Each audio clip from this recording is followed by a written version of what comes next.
और आपको सीधे ले चलते हैं राज्यसभा, जहां पर प्रधानमंत्री मोदी इस वक्त जो सांसद राज्यसभा से कोई भी सत्र ऐसा नहीं होगा कि जिनके साथ मुझे मेरी चैम्बर में बैठ करके अलग अलग विषयों पर सुनने का, समझने का मौका न मिला। इवन कश्मीर की भी बारीकियां जब उनके साथ बैठता था, कभी कभी तो वो परिवार के साथ भी आते थे, इतने अनेक पहलू मेरे सामने रखते थे, वो मेरे लिए भी बड़ा एनलाइटनिंग रहता था। तो मैं हमारे इन दोनों साथियों का, जो मेरे साथ व्यक्तिगत रूप से नाता रहा और जो जानकारियां मुझे वो मिलती थी, मैं उसके लिए उनका हृदय से आभार भी व्यक्त करता हूं। और मुझे विश्वास है कि उनका कमिटमेंट और उनकी क्षमता, ये दोनों देश के लिए और विशेष करके जम्मू कश्मीर के लिए काम आएगी। देश की एकता, देश के सुख शांति वैभव को बढ़ाने में काम आएगी, जब मुझे पूरा विश्वास है।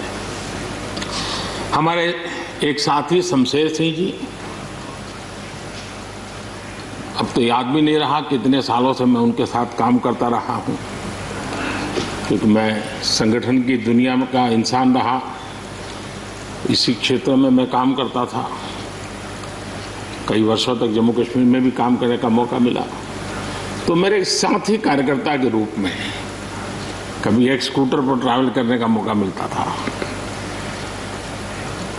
बहुत छोटी आयु में जो इमरजेंसी में जेल में गए, उसमें शमशेर सिंह जी थे। और इस सदन में शमशेर सिंह जी की उपस्थिति 96% है। ये अपने आप में, यानी जो दायित्व जनता ने उनको दिया, उसको बिल्कुल 100% निभाने का प्रयास। मृदुभाषी हैं, सरल है, और मुझे विश्वास है कि जम्मू कश्मीर से रिटायर्ड होने वाले 4 आदरणीय सदस्यों के लिए उनके जीवन का यह कार्यकाल सबसे उत्तम कार्यकाल है, क्योंकि इतिहास ने एक नई करवट बदली है और जिसके वो साक्षी बने हैं, सहयात्री बने हैं। ये उनके जीवन की बहुत बड़ी घटना है। श्रीमान गुलाम नबी जी, मुझे चिंता इस बात की है कि गुलाम नबी जी के बाद इस पद को जो संभालेंगे, उनको गुलाम नबी जी से मैच करने में बहुत दिक्कत पड़ेगी।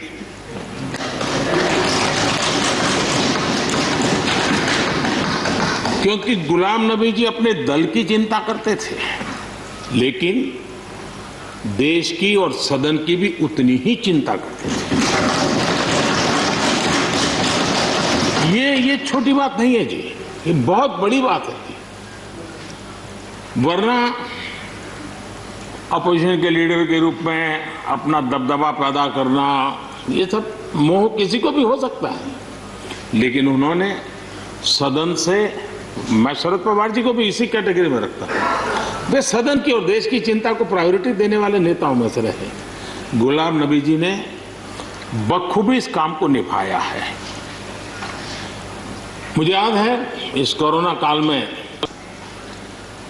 मैं एक फ्लोर लीडर्स की मीटिंग कर रहा था, तो उसी दिन गुलाम नबी जी का फोन आया। मोदी जी, तो ठीक है आप करते हैं, लेकिन आप एक काम कीजिए, सभी पार्टी लीडर्स की मीटिंग जरूर बुलाइए। मुझे अच्छा लगा कि उन्होंने पार्टी लीडर्स के साथ, सभी पार्टी अध्यक्षों के साथ बैठने का मुझे सुझाव दिया, और मैंने उस मीटिंग को किया भी। वो गुलाम नबी जी के सुझाव पर किया था। और मुझे कहने में, यानी इस प्रकार का संपर्क, और उसका मूल कारण है कि उनको दोनों तरफ का अनुभव रहा है, सत्ता दल का भी और विपक्ष का। 28 साल कार्यकाल, ये अपने आप में बहुत बड़ी बात होती है जी। बहुत साल पहले की बात है, शायद अटल जी की सरकार होगी, मुझे याद नहीं रहा। मैं यहाँ सदन में किसी काम से आया था, मैं तो तब राजनीति में नहीं था, ये इलेक्टोरल पॉलिटिक्स में नहीं था, मैं संगठन का काम करता था। तो मैं और गुलाम नबी जी ऐसे ही लॉबी में गप्पे मार रहे थे। अब जैसा पत्रकारों का स्वभाव रहता है, बराबर नजर लगाए बैठे थे कि ये दोनों का मेल कैसे हो सकता है। हम हंसी खुशी से बातें कर रहे थे, तो हम जैसे ही निकले तो पत्रकारों ने घेर लिया। गुलाम नबी जी ने बहुत बढ़िया जवाब दिया था। वो जवाब हम लोगों के लिए बहुत काम आने वाला है। उन्होंने कहा, भाई देखिए, आप लोग हमको अखबारों में या टीवी माध्यमों में या पब्लिक मीटिंग में लड़ते झगड़ के देखते हो, लेकिन सचमुच में इस छत के नीचे हम जैसे एक परिवार का वातावरण कहीं नहीं होता है। इतनी हमारी आत्महत्या होती है, इतने सुख दुख होते हैं। ये जो स्पिरिट है, वो स्पिरिट अपने आप में बहुत बड़ी बात होती है। गुलाम नबी जी का एक शौक शायद बहुत कम लोगों को पता होगा, और कभी उनके साथ बैठोगे तो बताएंगे। हम सरकारी बंगलों में रहते हैं, तो बंगले की दीवारें, अपना सोफा सेट, उसी के आसपास हमारा दिमाग रहता है। लेकिन गुलाम नबी जी ने उस बंगले में जो बगीचा बनाया है, यानी एक प्रकार से कश्मीर की घाटी की याद दिला दे, ऐसा बगीचा बनाया है।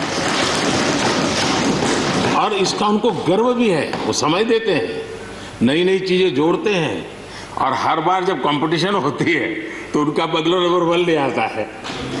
यानी अपने सरकारी जगह को भी कितने प्यार से संभालना, यानी बिल्कुल मन से उन्होंने इसको संभाला है। जब आप मुख्यमंत्री थे, मैं भी एक राज्य का मुख्यमंत्री के नाते काम करता था, हमारी बहुत गहरी निकटता रही उस कालखंड में। शायद ही कोई ऐसी घटना मिल सकती है कि जबकि हम दोनों के बीच में कोई संपर्क सेतु न रहा हो।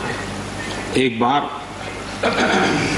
गुजरात के यात्री, क्योंकि जम्मू कश्मीर में जाने वाले टूरिस्ट में गुजरात बहुत बड़ा नंबर रहता है, और टेररिस्टों ने पर हमला कर दिया। करीब 8 लोग शायद मारे गए। सबसे पहले गुलाम नबी जी का मुझे फोन आया।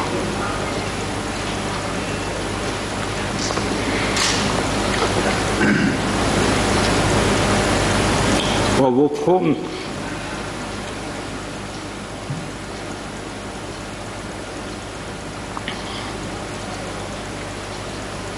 सिर्फ सूचना देने का नहीं था,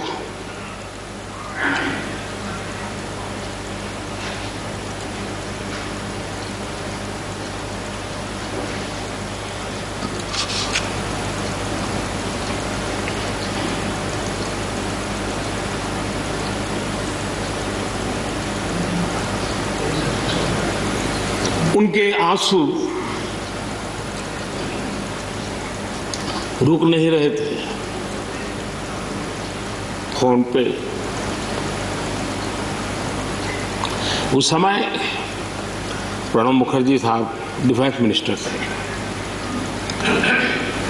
मैंने उनको फोन किया, मैंने कहा, साहब अगर फोर्स का हवाई जहाज मिल जाए इन डेड बॉडी को लाने के लिए। रात देर हो गई थी। प्रणब मुखर्जी साहब ने कहा, आप चिंता मत कीजिए, मैं करता हूं व्यवस्था। लेकिन रात में फिर गुलाम नबी जी का फोन आया। वे एयरपोर्ट थे।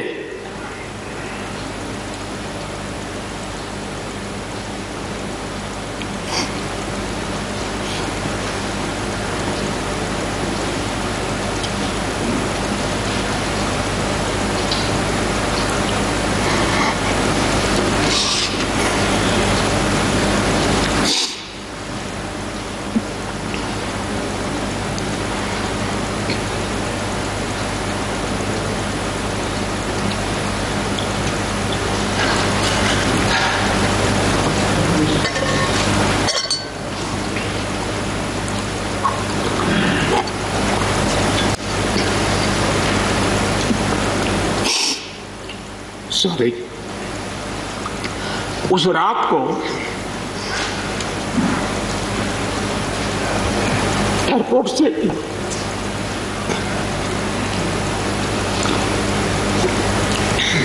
उन्होंने मुझे फोन किया और जैसे अपने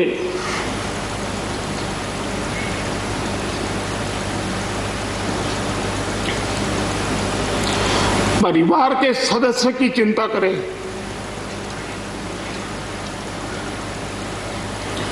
वैसी चिंता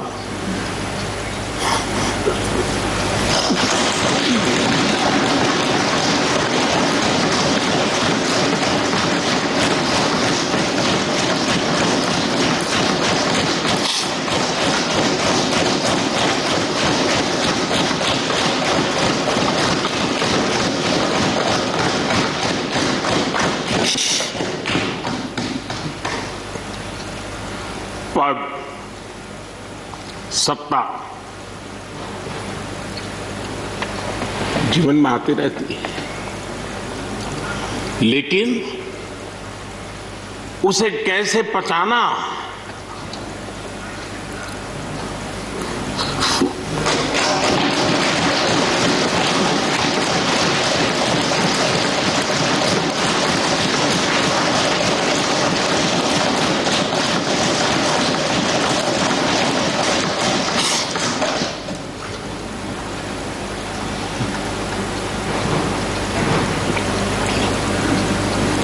मेरे लिए बड़ा भावुक पल था।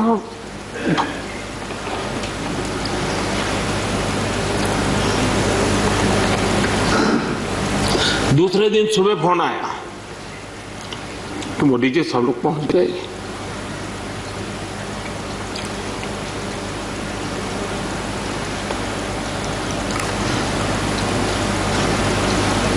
इसलिए एक मित्र के रूप में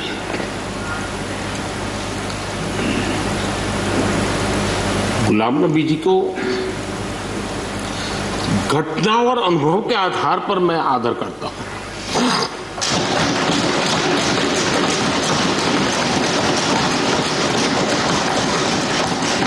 और मुझे पूरा विश्वास है कि उनकी सौम्यता, उनकी नम्रता, इस देश के लिए कुछ कर गुजरने की उनकी कामना, वो कभी उनको चैन से बैठने नहीं देगी।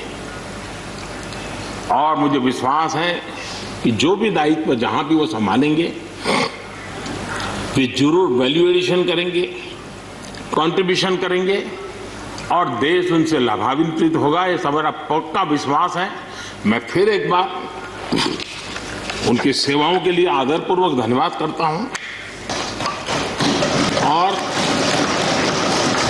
व्यक्तिगत रूप से भी मेरा उनसे आग्रह रहेगा कि मन से मत मानो कि अब आप इस सदन में नहीं हो। आप के लिए मेरे द्वार हमेशा खुले, इन चारों माननीय सदस्यों के लिए खुले हैं। आपके विचार, आपके सुझाव, क्योंकि देश में सब बहुत जरूरी होता है। ये अनुभव बहुत काम आता है, मुझे मिलता रहेगा, ये अपेक्षा मैं रखता ही रहूंगा। आपको मैं निवृत्त होने नहीं दूंगा। फिर एक बार बहुत शुभकामनाएं, धन्यवाद।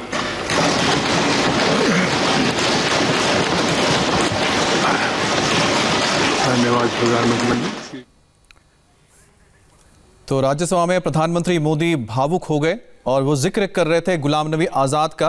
दरअसल 4 ऐसे सांसद हैं राज्यसभा के जिनका कार्यकाल खत्म होने जा रहा है, तो उसके लिए एक फेयरवेल स्पीच प्रधानमंत्री मोदी ने दिया। उस दौरान वो जिक्र कर रहे थे गुलाम नबी आज़ाद को लेकर।